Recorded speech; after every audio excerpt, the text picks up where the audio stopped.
여러분 반갑습니다. 온라인 국어과외 독보적 국어 TV입니다. 오늘은 수능 특강 적용학습 현대시 2강 지난 시간에 김소월 접동사 했었고요. 이번 시간에는 김광균의 수천리 같이 한번 보도록 하겠습니다. 일단 3번의 보기하고 아래쪽에 해제 먼저 보고 들어갈게요. 문학작품 중에는 혈육의 죽음에 큰 의미를 부여하며 안타까움과 슬픔을 드러내는 경우가 많다.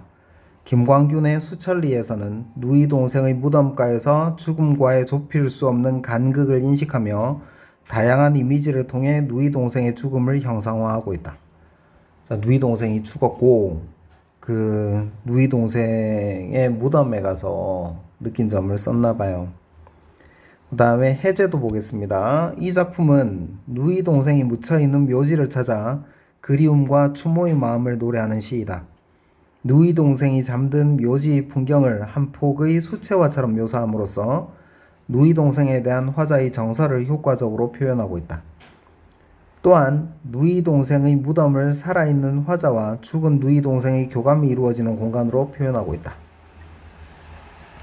자, 본문 보겠습니다.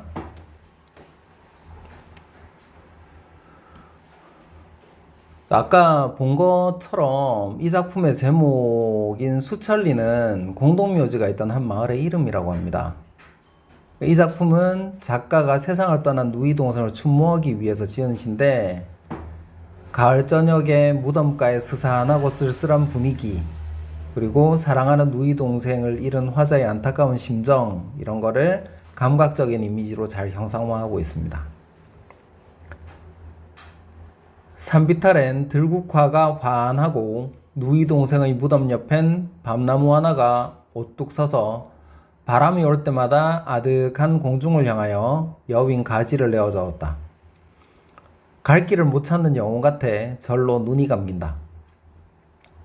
공동묘지에 들국화가 환하고 누이 동생의 무덤 옆엔 밤나무 한 그루가 여윈 가지를 내저으면서 서 있는 모습이에요.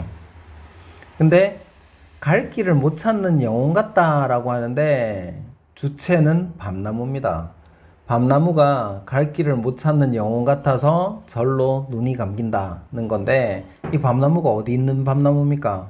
누이 동생 무덤 옆에 있는 밤나무예요. 이 밤나무가 가지가 되게 야위였고요. 그 밤나무를 보면서 갈 길을 못 찾는 영혼 같다라고 한 거 봐서는 이 밤나무가 누이 동생을 상징한다는 거 알 수 있어요.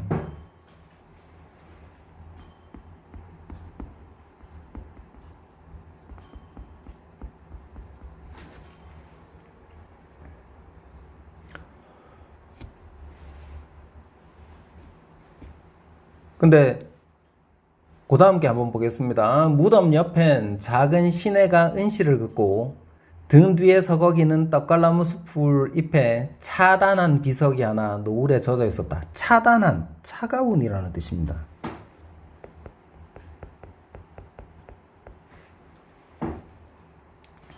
자, 무덤 옆에는 시냇물이 흐르고 뒤쪽으로는 떡갈나무가 우거져 있는데 그 앞에 차가운 비석이 노을에 젖어 있는 모습이에요. 그럼 전체적으로 쓸쓸하고 시적인 그 좀 쓸쓸한 분위기가 조성되고 있는데 쓸쓸하고 차갑고 이런 분위기와 정반대되는 게 하나 있죠. 들국화는 환하다 그랬습니다. 그럼 들국화가 환한 바람에 안 그래도 차갑고 쓸쓸한 분위기가 더 그렇게 느껴지겠죠. 그래서 들국화는 전체적인 무덤의 분위기와 대조가 되고요. 그렇기 때문에 더 오히려 그런 분위기를 강조하는 역할을 하게 됩니다.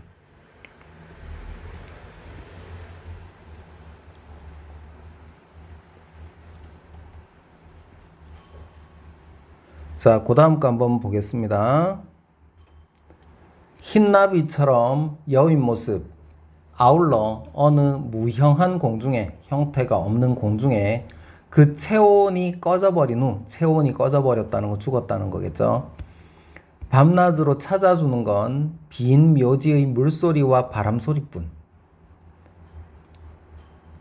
동생의 가슴 위에 비가 내리고 눈이 쌓이고 적막한 황혼이면 별들은 이마 위에서 무엇을 속삭였는지. 흰나비처럼 마르고 연약했던 누이의 죽음을 체온이 꺼져버렸다, 이렇게 이야기했죠. 그 다음에 누이가 죽고 나서 빈 묘지에서 물소리 바람소리밖에 없고 뭐 비가 내리고 전체적으로 되게 좀 쓸쓸한 처지인 것을 느끼고 있습니다. 동생의 가슴과 이마는 여기서는 동생의 무덤을 빗댄 거라고 볼 수 있겠죠. 동생의 가슴 위에 비가 내리고 눈이 쌓이고 이마 위에서 별들이 속삭이고 이렇게 이야기하고 있는데 전체적으로 다 좀 쓸쓸하고 적막한 그런 분위기를 나타내는 거라고 볼 수 있어요. 자, 하나하나 보겠습니다. 흰나비처럼 여인 모습, 아울러 어느 무형한 공중에 그 체온이 꺼져버린 후 누이 동생의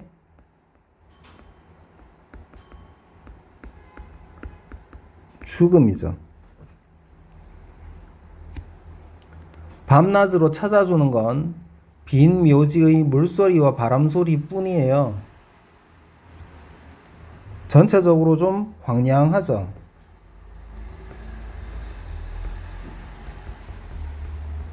황량한 분위기를 여기서는 청각적으로 표현을 하고 있고요. 동생의 가슴 위엔 비가 내리고 눈이 쌓이고, 자, 비가 내리는 것도 위에서 아래로, 눈이 쌓이는 것도 위에서 아래로. 하강 이미지네요.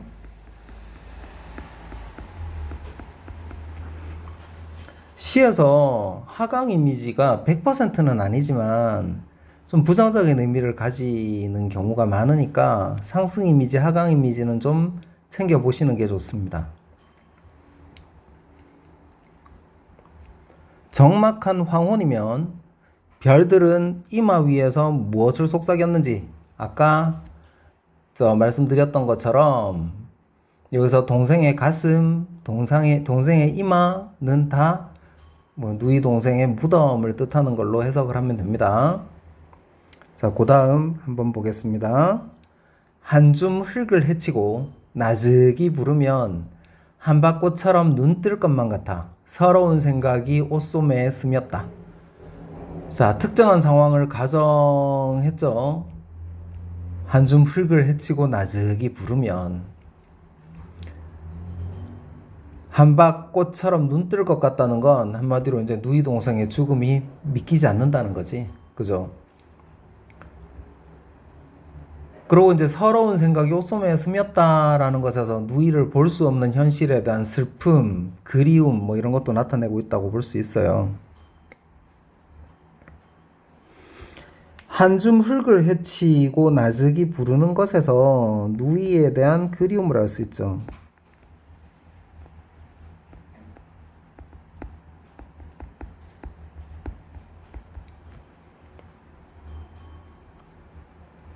한밭꽃처럼 눈들 것만 같아 서러운 생각이 옷소매에 스몄다.